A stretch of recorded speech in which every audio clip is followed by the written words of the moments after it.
Merhaba arkadaşlar. Bugün sebzeli köfte yapıyorum. Tam böyle kış aylarına yakışır, içinizi ısıtacak, lezzetli, güzel bir yemek. Buyurun beraber yapalım. Köfteyi yoğuracağım kabın içine bir adet rendelediğim ve suyunun bir miktarını sıktığım soğanı koyuyorum. Üzerine bir çay kaşığı tuz, kaya tuzu, birer çay kaşığı kekik, kırmızı biber, karabiber, kimyon, reyhan ve pul biber. Onları da ekliyorum. Baharatları damak zevkinize göre arttırabilir, azaltabilir veya yenilerini ekleyebilirsiniz. 2 yemek kaşığı galeta unu. Burada da 400 gram kıyma var. Dondurucudan çıkardığım için şöyle küçük parçalara böldüm ki çabuk çözülsün. Onu da üzerine ekliyorum. Ve iyice yoğuruyorum.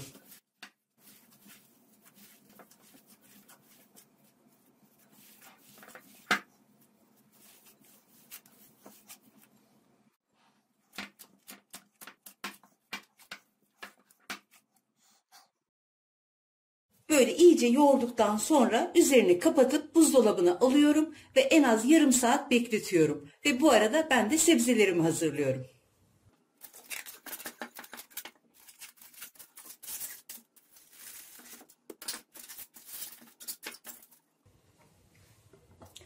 Bir adet havuç, bir adet patates, bir adet kapya biber ve bir adet kuru soğanım var.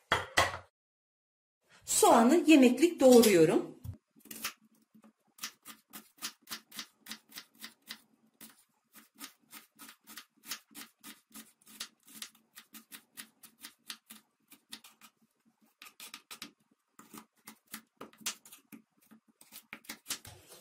Havucumu da küpler halinde doğruyorum.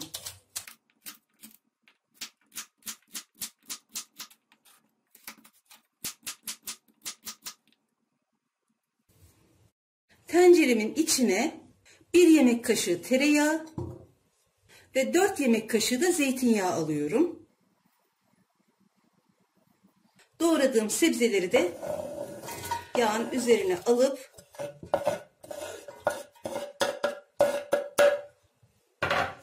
tenceremi ocağa oturtuyorum.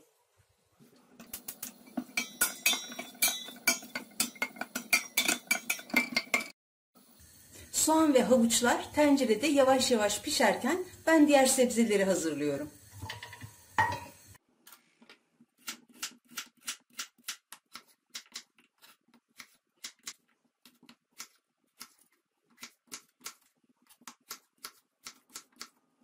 Ve kararmaması için suyun içine alıyorum.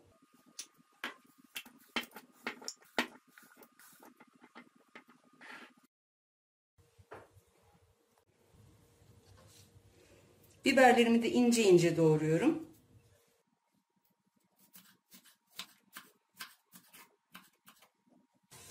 Şöyle 2 diş de sarımsak doğruyorum.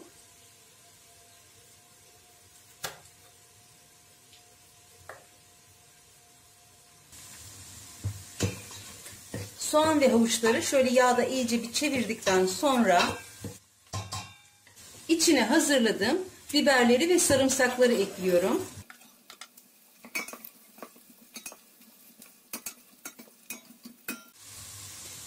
Biberleri de şöyle bir çevirdikten sonra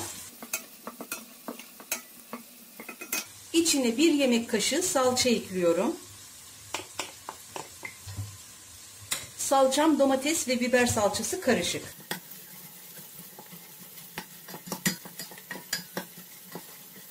Salçam da iyice rengini verdikten ve kavrulduktan sonra içine 1 su bardağı yazdan hazırladığım domates sosu ekliyorum.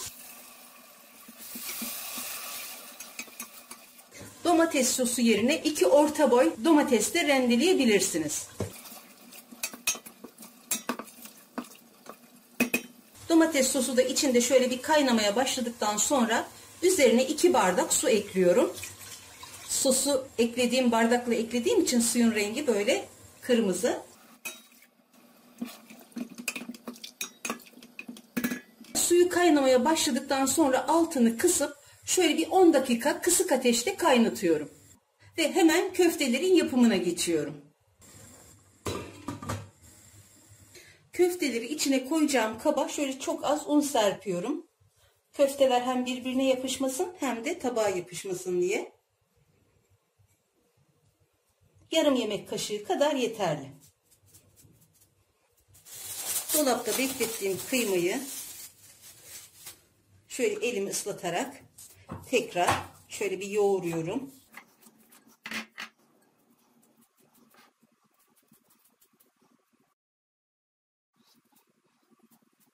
Şöyle fındıktan daha büyük parçalar kopararak bırakıyorum. Sonra da elimi ıslatıp yuvarlayarak unlu tabağa alıyorum.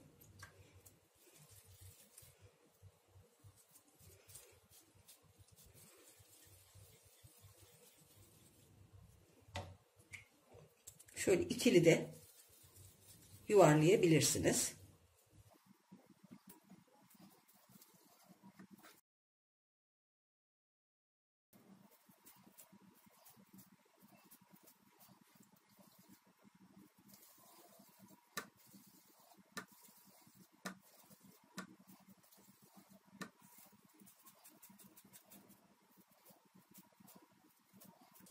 Seri halde bütün köftelerimi bu şekilde yapmaya çalışıyorum.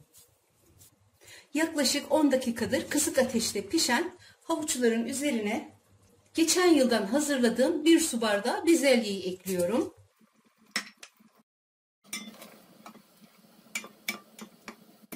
Kaynamaya başladıktan sonra tekrar altını kısıp kapağını kapatıp 1-2 dakika daha kaynatıyorum. Şöyle ocağı iyice açıyorum. Ve bezelyelerin üzerine suda beklettiğim patatesleri süzüp ekliyorum.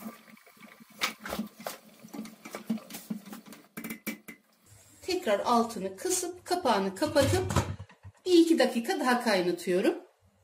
Şimdi köfteleri içine ekleyeceğim ama suyu gözüme az geldiği için 1 su bardağı daha su ekliyorum. Şöyle kaynar su. Şöyle ocak tamamen açıkta. İçine koyduğum suda tekrar hep beraber iyice kaynamaya başladıktan sonra köftelerimi şöyle bir unuyla beraber tabağa sallayarak iyice hepsini bu şekilde yuvarlıyorum. Kaynayan yemeğin içine böyle birer birer ekliyorum. Köfteleri şöyle iyice yuvarladıktan sonra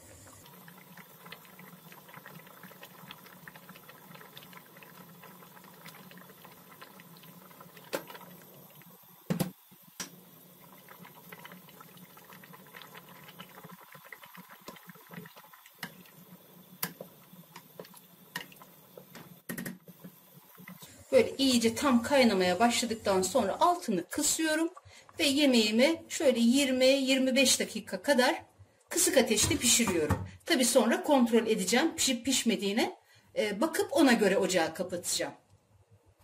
Yemeğe tuz eklemedim çünkü salçamda tuz vardı. Salçanız tuzsuz ise şöyle bir silme çay kaşığı daha sebzeler için tuz ekleyebilirsiniz.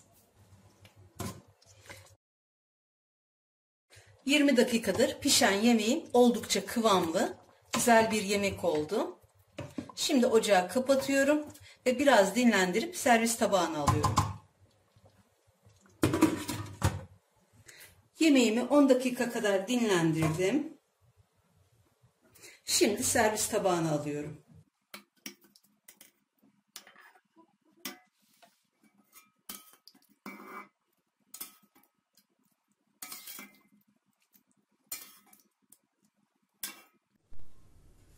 Üzerine biraz da maydanoz serpiyorum.